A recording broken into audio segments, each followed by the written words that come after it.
7, 16, 25ನೇ ನಂಬರಲ್ಲಿ ಹುಟ್ಟಿರ್ತೀರಾ. So ಎಲ್ಲರೂ rule ಆಗೋ number ಬಂದು 7ನೇ ನಂಬರ್ ಆಗುತ್ತೆ. 7ನೇ ನಂಬರ್ ಅಂದರೆ ಕೇತು ಅಂತ ಹೇಳ್ತೀವಿ ಅಥವಾ ಬಾಲ ಅಂತ ಹೇಳ್ತೀವಿ. ಎಲ್ಲ ಧರ್ಮದಲ್ಲೂ ಕೂಡ ಈ 7ರ ಸಂಖ್ಯೆ ಬರ್ತದೆ. 7 ಅಂದ್ರೆ ಎಲ್ಲೋ ಒಂದ್ ಕಡೆ ದೈವ ಭಕ್ತಿ, ಡಿವೋಷನಲ್ ಆಗಿರ್ತಾರೆ, ತುಂಬಾ ಸ್ಪಿರಿಚುವಲ್ ಆಗಿರ್ತಾರೆ. ಇವರ ಪರ್ಸನಲ್ ಲೈಫ್ ಆಗ್ಬೋದು, ಪ್ರೊಫೆಷನಲ್ ಲೈಫ್ ಆಗ್ಬೋದು, ಎಲ್ಲದರಲ್ಲೂ ಕೂಡ ಏನು ಅಂದ್ರೆ ಅಡ್ಜಸ್ಟ್ಮೆಂಟೇ. ಇವರು ಜ್ಞಾನದ ಸಂಕೇತ, ಜ್ಞಾನದ ಭಂಡಾರ ಅಂತಾನೆ ಹೇಳ್ತೀವಿ. ಅವರು ಮಾತಾಡ್ತಾ ಇದ್ರೆ ಏನೋ ಇವರೆಲ್ಲಾನು ತಿಳ್ಕೊಂಬಿಟ್ಟಿದಾರೇನೋ. ಪ್ರತಿಯೊಂದು ಸಲನೂ ಕೂಡ ಯಾರು ಬರ್ತಾರೆ, ನಮ್ಮನ್ನೆಲ್ಲೋ ದಡಗ್ ಸೇರಿಸ್ತಾರೆ ಅನ್ನೋದು.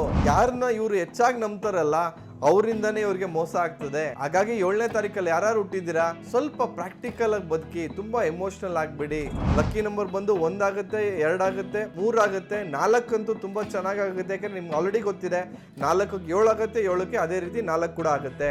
ನಿಮ್ಗೆ ಸೂಟ್ ಆಗುವಂತ ಫೀಲ್ಡ್ ಯಾವುದು? Teaching, preaching, healing, research oriented jobs, yoga, astrology,